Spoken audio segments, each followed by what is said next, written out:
Welcome to Abrar electrical world. YouTube channel अगर हमारा देखते हो तो सब्सक्राइब करें, लाइक करें, शेयर कर दें। ये टोटली वॉलंटरी सर्विस है for the education of our engineers. अब साथ में जो मैं कमीशनिंग टेस्टिंग के सीरीज भी चला रहा हूँ, और उसमें जो मुश्किल से टेस्ट होंगे, जो हम ज़्यादा समझ में नहीं आते, तो उनके मैं अलग अलग वीडियो भी बना रहा हूँ। तो वो जल्दी अपलोड करेंगे। मिसाल के तौर पे वेक्टर ग्रुप का टेस्ट हो गया, तो उसमें कंसेप्ट भी देंगे कि किस तरह होता है, और कोशिश करेंगे इक्विपमेंट भी दिखाएं। इसी के साथ मैंने सोचा कि ये सेफ्टी को भी कवर करना चाहिए, क्योंकि इलेक्ट्रिकल सिस्टम में सबसे ज़्यादा इम्पोर्टेंस सेफ्टी की है। नंबर वन प्रायोरिटी होना चाहिए सेफ्टी। तो इसमें मैं स्टार्ट कर रहा हूँ ग्लव्स से, और उसके बाद दूसरी चीज़ें भी देखेंगे। क्योंकि ग्लव्स का इस्तेमाल सबसे ज़्यादा होता है, कोई चाहे आप एलटी पे हो, लो टेंशन पे काम करते हो, घर की वायरिंग पे करते हो, इलेक्ट्रिशियन हो, या आप जो है वो हाई वोल्टेज पे काम करते हो, तो ग्लव्स एक सर्टेन लेवल तक मस्ट है, बल्कि हर वक्त ही पहनना पड़ता है। बाकी तो मैकेनिकल प्रोटेक्टिव गियर्स होते हैं, जो पर्सनल प्रोटेक्टिव इक्विपमेंट या गियर्स कहलाते हैं। तो ग्लव्स में हम बताएंगे कि कितनी किस्में हैं। और आपने देखा होगा जब आपके घर में भी यहाँ पर वापडा या केई के आते हैं इलेक्ट्रिशियन और लाइनमैन वगैरह, तो आप देखेंगे कि ग्लव्स भी पहने हुए होते हैं। तो के इलेक्ट्रिक में तो खैर बहुत ही ज़्यादा सख्ती है, ज़ीरो टॉलरेंस है अबाउट दी सेफ्टी। यानी कि टर्मिनेशन हो जाता है फ़ौरन अगर कोई फ़ोटो करके उनका भेज दे, तो उनको तो आप देखेंगे ही नहीं। लेकिन वापडा में और उधर डिस्को में मेरा तजुर्बा है कि मैंने बहुत ही कम देखा है कि वहाँ पर कोई गलत इस्तेमाल हो रहे हो। लेकिन अगर आप इंजीनियर हैं तो आप समझते हैं, तो आपकी जिम्मेदारी है, और क्या इन चीज़ों को फॉलो करें ज़रूर, और लोगों को बताएं और अमल भी करवाएं, क्योंकि ये लोगों की जानों का मामला है। लेकिन ये जो एएसटीएम बेसिकली इनको डिफाइन कर रहा है, और ज़्यादातर जो ग्लव्स मिलते हैं और बनते हैं वो इसी स्टैंडर्ड के तहत बनते हैं। तो इसमें क्लासेस जो हैं डबल ओ से शुरू होकर के 4 तक हैं। और डबल ओ और हर का देखें कलर अलग अलग है, यहाँ लिखा हुआ भी है और ये बना हुआ भी है। ये 10 नंबर तो साइज़ है। और साइज़ कैसे निकालते हैं कि अपनी हथेली लें, और उसके अराउंड में आप जो है ना, ये मेजरिंग टेप हथेली के ऊपर लपेटें, जिस तरह के जैसे वेस्ट का मेजरमेंट होता है, ऐसी हथेली का मेजरमेंट कर लें आप।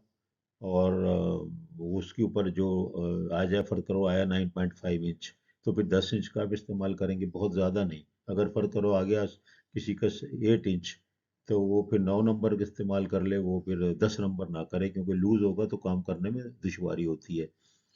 दूसरी ये कि इसमें देख लें कलर्स भी हैं, और ये एस टी एम का लेबल जो है ना, राइट हैंड साइड पे ये लेबल का इमेज है, यानी इस तरह का लेबल उसके ऊपर होना चाहिए।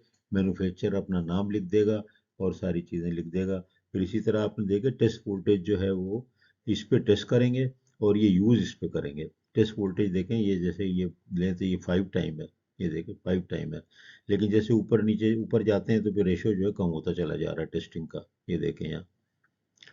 फिर एसी और डीसी पे यूज़ करते हैं, तो एसी पे बज़ाहिर कम है, लेकिन देखें इसकी एसी में होता है, ये आपको पता ही है कि इसकी पीक वैल्यू होती है। तो पीक वैल्यू जो है वो √2 टाइम होती है, तो इसीलिए जो डीसी पे यूज़ करते हैं वो उससे ज़्यादा है। तो ये देखें आप, ये ज़रूरी नहीं है कि वही रेशो हो, लेकिन तकरीबन ये इसी हिसाब से है। देखें ये ज़्यादा है और ये कम है। तो ये बड़ी इंपॉर्टेंट बात है। अब इसका एक छोटा सा रूल भी मैंने लिख दिया है कि जो है 12 महीने तक समझो इसकी टेस्ट की वैलिडिटी है, जब जब वो सर्विस में इस्तेमाल हो रहे हैं। और 6 महीने उनके पास होते हैं कि वो जब तक के टेस्ट कर लें उसको अंदर। बहरहाल ड्यू हो जाता है फ़ौरन कि आप उसको कर लें, ये नहीं है कि आप उसको छोड़ दें। तो ड्यू तो हो जाएगा, लेकिन आपको 6 महीने के अंदर अंदर उसको टेस्ट भी करवा लें, दोबारा टेस्ट करें, वही जो ऊपर टेस्ट दिया है ना, वो वोल्टेज का टेस्ट करें उसका। तो वो बहुत ज़रूरी है। जब आप खरीदें भी तो भी ग्लव्स को आपको टेस्ट करना चाहिए, हर ग्लव पे टेस्ट होगा, और उसके बाद इस्तेमाल करें। अब रबर के साथ आपने देखा होगा कि एक और ग्लव पहनते हैं जो कि लेदर का होता है। ये देखें, ये ऊपर है लेदर का है ये, और ये नीचे ये कंपनी का मैंने लिया है, ये पावर पैक कंपनी है। और इसका ये मैंने देखिए लेबल लगा हुआ है इसके ऊपर ये, और ये सारी चीज़ें इसमें शो हो रही है, देखिए ये सारा कुछ। तो ये लेबल का ये जो लेबल है ना, इसको आपने कवर देखना, ये इसका ये कलर, वो जो वहाँ ऊपर जो लेबल थे ना, वो ये कलर नहीं है। ये आपको एक ही साइज में, एक ही किस्म के हर कलर में मिलेंगे, 8-10 कलर मिल जाएंगे, लेकिन ये जो लेबल है ना, ये देखना है कि येलो है। उसके हिसाब से आप इसको ग्रेड करते हैं वोल्टेज क्लास में। और ये देखें, ये जो है ना, ये छोटा होता है, जो लेदर का होता है, ये ऊपर है और ये नीचे होता है। इसको कहते हैं प्रोटेक्टर, यानी ये प्रोटेक्टर कहलाता है। लेदर ग्लव्स को हम कहते हैं लेदर प्रोटेक्टर। और ये इससे छोटा होता है, और ये फासला भी हम आपको बताते हैं ये कितना होना चाहिए। ये इससे बड़ा नहीं होगा, इससे रबर वाले से ये लेदर वाला छोटा होगा थोड़ा। ये देखें, ये गैप इनके दोनों का दरमियान बता दिया है कि डबल ओ अगर है तो आधा इंच का हो गैप हो। इस तरह जीरो हो, ओ यानी कि जीरो। ये डबल जीरो है, ये ओ भी कहते हैं, डबल जीरो भी कहते हैं। जैसे कंडक्टर में होता है ना, 3/0 लिखा होता है, तो 3 ओ कहते हैं। तो अंग्रेजी में जीरो को ओ भी कह सकते हैं। तो क्लास 1 है तो 1 इंच का गैप होगा। किस में गैप होगा? ये जो आपका प्रोटेक्टर का लेदर का है, और उसका रबर के साथ। तो ये बड़ा इंपॉर्टेंट है कि ये साइज को देख लीजिए आप। फिर ये देखें, ये 12 kV का ग्लव है ना, तो अब ये देखें, ये कोई और ही कलर है। इससे ताल्लुक नहीं है, ताल्लुक है कि वो लेबल क्या लगा है, लेबल से आपको पता चलेगा। ये देखें, ये आप, ये गलत लगा, ये शो किया है वो जो अभी पिछले चार्ट दिखाया आपको, चार्ट के अंदर ये तो, ये देखें, ये 2 इंच का यहाँ पर गैप है। ये 2 इंच, ये क्या हुआ, ये क्लास 2 हो गया। क्लास 2 में 2 इंच का होगा, ये क्लास 2 का ग्लव्स होगा आपका। तो इसीलिए फिर ये इसका 2 इंच, जिस जो नंबर होता है ना, जैसे डबल जीरो में तो हाफ है, 1 में भी हाफ है। उसके बाद जो नंबर है 1 2 3 4, क्लास जो कहते हैं रबर वाले, उसमें जो नंबर है उतना ही छोटा होगा लेदर का प्रोटेक्टिव ग्लव। ये लंबा होना ज़रूरी है, क्योंकि ये असल में इलेक्ट्रिकल को ये कवर करता है, ये मैकेनिकल को कवर करता है। आप ये समझें कि लेदर जो है वो उसको इंसुलेटेड ना समझें, क्योंकि देखें, लेदर यानी कि चमड़ा, तो आपकी स्किन यानी कि, यानी एनिमल की स्किन, तो उसके ऊपर कोई तार टच होता है तो वो तो इलेक्ट्रिक्यूशन तो हो जाता है ना। तो इसलिए ये मत समझें कि ये जो है ये लेदर वाला इलेक्ट्रिकल के लिए है।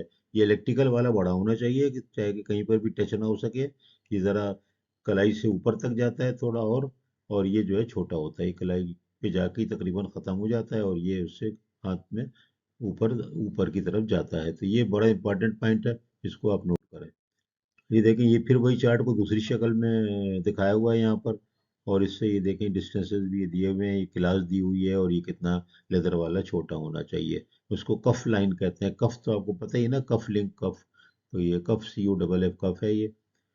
तो इसको देख लें आप। ये मैंने ये सोचा कि सेफ्टी पे एक सीरीज शुरू कर लें, और छोटे छोटे इंस्ट्रक्शंस भी निकालेंगे हम, कि अगर आपको कोई चीज़ टेस्ट करना है तो उससे पहले पहले क्या क्या चीज़ें चेक करें, क्या क्या सेफ्टी प्रिकॉशन लें, हाई वोल्टेज टेस्ट करने में क्या क्या चीज़ें चेक करें, और क्या क्या प्रिकॉशन लें। तो सेफ्टी पे एक छोटी मोटी सीरीज जारी रखेंगे। और मेन सीरीज हमारी वो रहेगी, जो कि पावर इक्विपमेंट की टेस्टिंग है, और उसकी स्पेसिफिकेशन राइटिंग है, उसकी ड्राइंग पढ़ना है। इस तरह की चीज़ें हैं, और ऐसी चीज़ें कवर करेंगे जो आमतौर पे कवर नहीं है, जो आपको नेट पे नहीं मिल रही हैं। और वो उसको अगर मिल रही हैं तो वो हमारे हिसाब से नहीं है, या जो आप तरह से समझना चाहते हैं, जैसे कि हम रेफरेंस देते हैं, अपने मुल्क का देते हैं।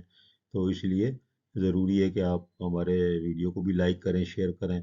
ये सिर्फ एजुकेशन पर्पज़ है इसका।